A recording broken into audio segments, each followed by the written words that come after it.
तोडला ना. अगं एक तोडलाय. नंतर पहिलं चहा घेते आणि नंतर बाकी सर्व तयारी करते. नमस्कार मंडळी, मी ज्योती अगदी मनापासून स्वागत करते तुमचं आपल्या चॅनलवरती. तर गुड मॉर्निंग सर्वांना. तर नवनाथ पारायणाचा आज 3रा दिवस आहे. सकाळची सुरुवात एकदम पॉझिटिव्ह झालेली. उठून बऱ्यापैकी घरातली कामं वगैरे हे सर्व आवरलेले आहेत. सकाळ सकाळी लवकर वाचायला बसलं म्हणजे कसं निम्म तरी होऊन जातं आणि एकाच वेळेस सगळं काय म्हणजे एकाच वेळेस सगळं पूर्ण अध्याय काही वाचायचे होत नाहीत. आज तिसऱ्या दिवशी 5 अध्याय वाचायचेत. तर बघू आता हे गेलेत फुलं आणायला. मग म्हटलं तोपर्यंत ब्लॉग तर स्टार्ट करू आणि तिथून मग मी पूजा करेन आणि तुमच्यासोबत कंटिन्यू. चला आता रांगोळी वगैरे काढते. जास्त मोठी काही रांगोळी काढत नाही. आदेश काही रांगोळी तिथं जास्त वेळ ठेवतच नाही. मी तिथून उठले वाचन करून का लगेचच तो पुसून टाकतो. तुम्हाला इकडं जास्त आवाज येत असेल, शेजारी बांधकाम चालू आहे आणि सकाळ सकाळी तिथं कामगार आलेले आहेत. त्यांचं वाजवायचं म्हणजे ठोकलेलं वगैरे ते तुम्हाला जास्त आवाज येत असेल.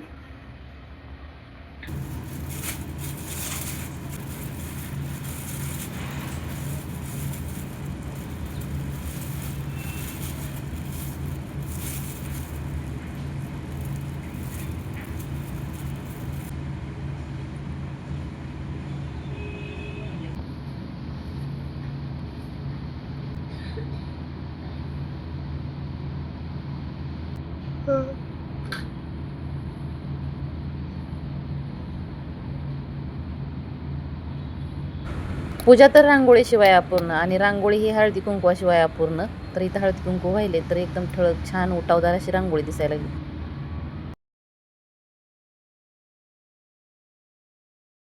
मनासी म्हणे आहा पैसे त्रिलोचन रायाचे झाले जैसे त्याची नीती होईल तैसे मम सुताचे काय करू जवळ आहे. आता हे सकाळी वाचन करायला बसलेले होते. त्यानंतर उठले, स्वयंपाक वगैरे केला आणि त्यानंतर सगळं आवरून कामं आदेशला झोपून नंतर दुपारी वाचन केलं. आता 4:30 वाजलेले आहेत आणि आता चहाची वेळ झालेली. चहा वगैरे करून घेते. आता आदेशला बाहेर खेळायला जायचं असतं, त्याला घेऊन जावं लागेल आणि घरातली छोटी मोठी काही कामं आहेत ते चिवडा करायचा आहे आणि 2-3 दिवस झाले करायचं चाललंय, पण हे दिवसभराचं वेळच काही मिळत नाही. बघू, लसूण वगैरे सोलून ठेवलेलं आहे ते. तर पहिलं चहा घेते आणि नंतर बाकी सर्व तयारी करते. किती फास्ट आला रे. काय आलं रे आदेश? काय आलं रे? काय आलं रे? टेम्पो आला म्हणून आला का तू पळत? इकडे ये, चल इकडे, इथं बस पायरीवर. आता 5 वाजलेले आहेत. चहा वगैरे घेतला आणि 5 वाजले म्हटलं का आदेशला काय आत बसायचं नसतं, तो बाहेरच इथं खेळायला जातो. तसं या दिवसभर खूप गरमही होत होतं आणि इथं बाहेर येऊन खेळत बसलाय. आदेश हाय. गाठ कसली बसली बघ.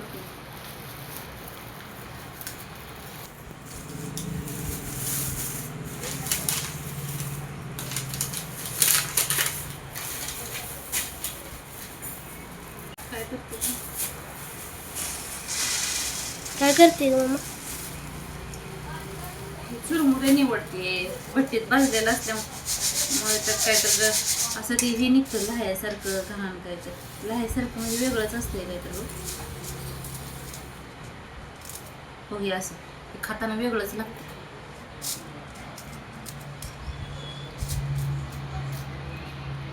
काय म्हणते त्याला काय माहित नाही, पण आहे काय घाण असेल तर पडती. चिवडा करायचा बाबाने आणून ठेवलंय.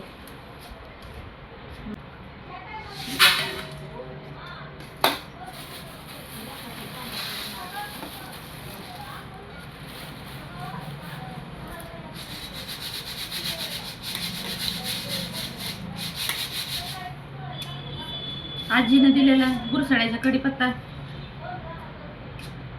इथं ठेवलाय काय? लय छान कढीपत्ता आहे म्हणून तुम्हाला म्हणलं घेऊन या कढीपत्ता. सोलापूरला जाणार आहे म्हणले होते म्हणून मग मी तुम्हाला तसं सांगितलं. तू काय म्हणली असती पुन्हा? तू तर आम्हाला म्हणली होती की जाणार आहे, बरोबर आहे. तुला तेवढंच पाहिजे असते बघ पलीकडे. मग तू म्हणली होती की मग आता कसं काय नाही म्हणती, म्हणून मी सांगितलं. मला बाबा म्हणलेले मी जाणार आहे सोलापूरला, आलो तर ये, नाहीतर नाही, असं झालं होतं. लय सुंदर आहे कढीपत्ता तिथून, आणि त्याच्यावर पांढरं हे काय पडलेलं नसतं, एकदम काळा तुळतुळीत कढीपत्ता येतो. कुणी काढून दिला? आजीनेच दिला काढून. हा?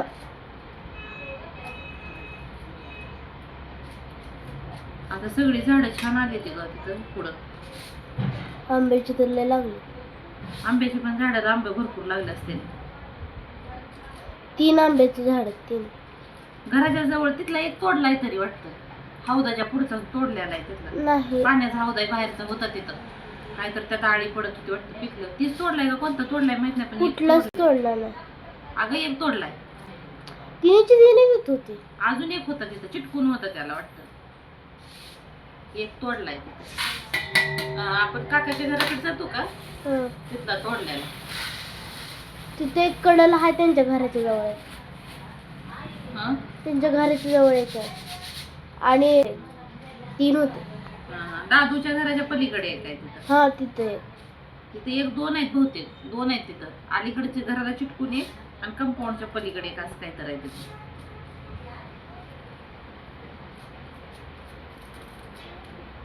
आंबा कोणी दिला होता? आंबा पण लय छान होता.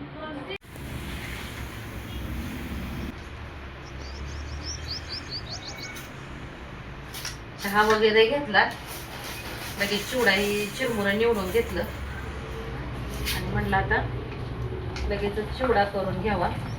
त्यामध्ये ही तळलेला मक्याचा चिवडा घातलेला सगळ्यांना जास्त आवडतो, त्यामुळे म्हटलं हे तळून घ्यावा.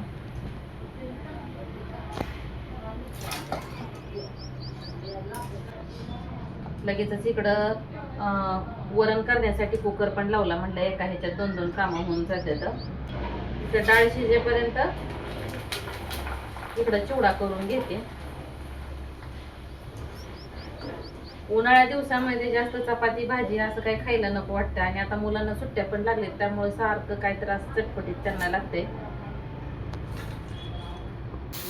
आता चिवडा तर करून झालेला आहे. त्या पातेल्यामध्ये काही चिवडा बसला नाही, म्हणजे चिवडा चिरमुरे बसले, पण हे बाकीचं टाकलेलं काही हलवता येईना, म्हणून नंतर हा टब घेतला आणि त्यात फोडणी वगैरे सगळं हे टाकलं, आणि नंतर हलवण्यासाठी हे घेतलंय. तर इथं चिवडा बनवून झालेला आहे. ते थोडं कसं सगळं टाकल्यानंतर कमी पडायला लागलं, अर्धा-पाऊण किलोपर्यंत त्यामध्ये चिवडा चांगला होतो, पण आता हे 1-1.5 किलो झाले, त्यामुळे काय त्यात बसेना. म्हणून मग म्हटलं सगळं त्याला तिखट मीठ काय व्यवस्थित लागणार नाही, यासाठी मोठा टब घेतलाय. आता इकडं मक्याचा चिवडा पण करून घेतलेला आहे. त्यासोबतच थोडंफार काहीतरी नवीन बनवलं तर भरपूर अशी भांडी पडतात. आता भांडी भरपूर पडलेले आहेत. मग आता हे सगळं करून घेते काम मी. आणि व्हिडिओ आवडला तर लाईक करा, चॅनलला सबस्क्राईब केलं नसेल तर चॅनलला नक्की सबस्क्राईब करा. भेटूया पुढच्या व्हिडिओमध्ये. धन्यवाद.